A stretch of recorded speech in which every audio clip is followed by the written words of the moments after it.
We're Jeff and Tracy Vander Groef, and this is a piece of our faith story. Well, it was July 25, 2011.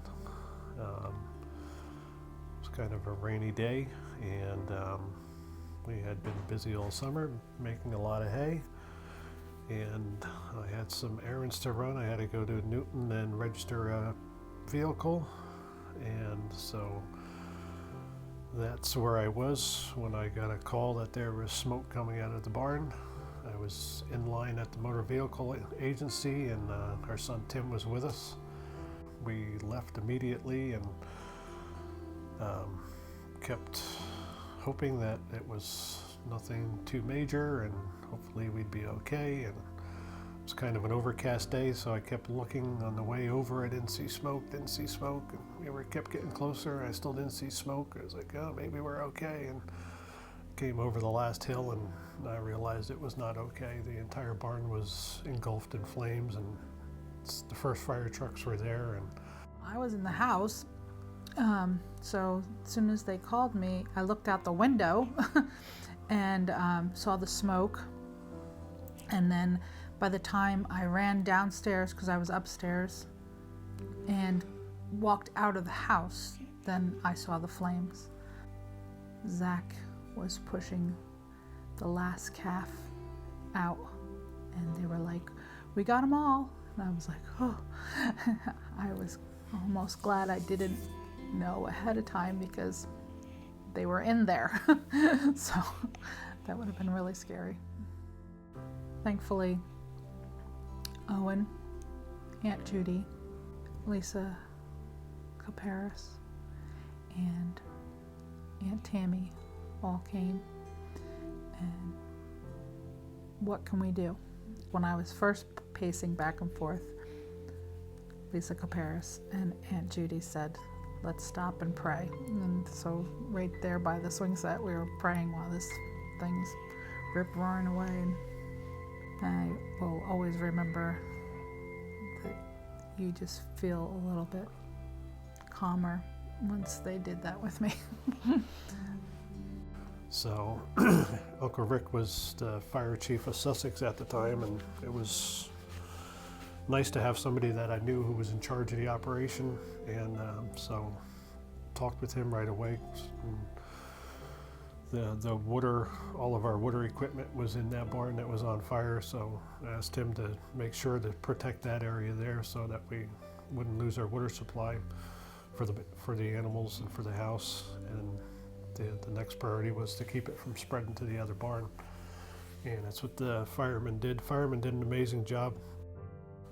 The one barn was only 5 feet away, and it had a little bit of heat damage, but they kept the fire from spreading to it. And then after that, we got as much equipment out of that barn as we could in case if it did start on fire, that we didn't lose anything else. And thankfully, Greg and Zach had gotten all the calves that were in that barn out, so there was no animals that were lost. And then once we got to that point, at this time it was like 5:30 now, and because this all started happening around 4 o'clock, right at milking time. And so there's 100 cows in the other barn that are waiting to get milked. And yeah, so we had to try to do that and help the firemen out. And it was just chaos for hours. And it was about 2 o'clock in the morning by the time everybody left, and reality really sunk in the next morning after daylight. And it looked like a war zone, because I talked to the firemen, and I think what they estimated, they sprayed like 600,000 gallons of water on that fire, and there was just water everywhere, hay everywhere, nails, screws from everything that held the barn together. When it got hit with that high pressure of water, it was just a mess. And the smell, that nasty smell of horrible. Wet burning hay just lingered. Yeah, and I felt bad, because me and the boys, we worked all the first part of the summer. That was the most hay we had ever put in that barn, and a matter of a few hours, it was ruined. Whatever didn't burn was ruined because from either water damage or burned, or it would have had nails and screws and stuff in it. So it was all a total loss.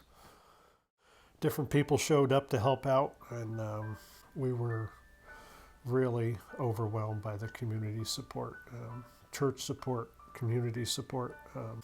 I'm still trying to figure out which side is up, and different people just showed up to, what can I do, and over the next week, so one person after another was donating hay, and people donated money.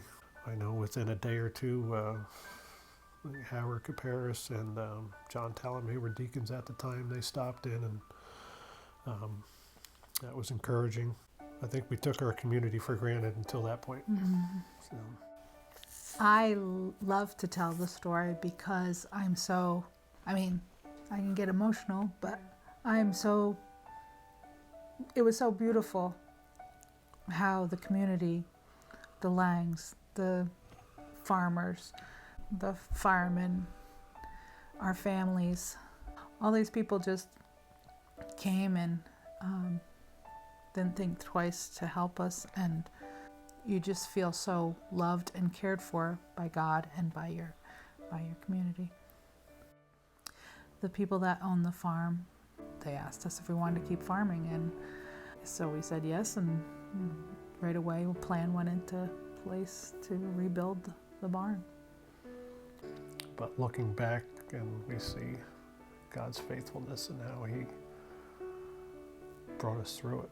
And then we had this nice, clean, brand new barn, and lo and behold, while our daughter was away, she got engaged the same week that the barn fire happened, and so the next year we were able to hold off filling it up with the hay, putting the hay in the machine shed while the machines could be out when they were doing work.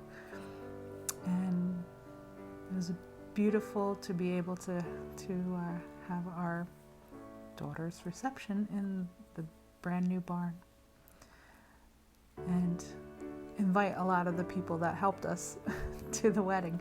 So it was a wonderful celebration. I feel like we didn't really recoup from everything until we could celebrate a wedding and enjoy things. Yeah, it's like when we really it's about how long it took to get everything.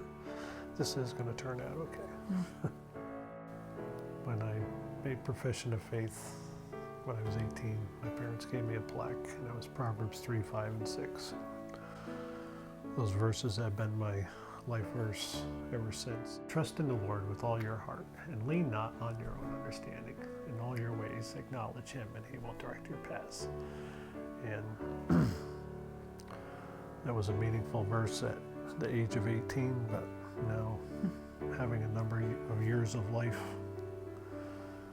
under our belt, it's more meaningful and more true when we see it more and more as we experience more life.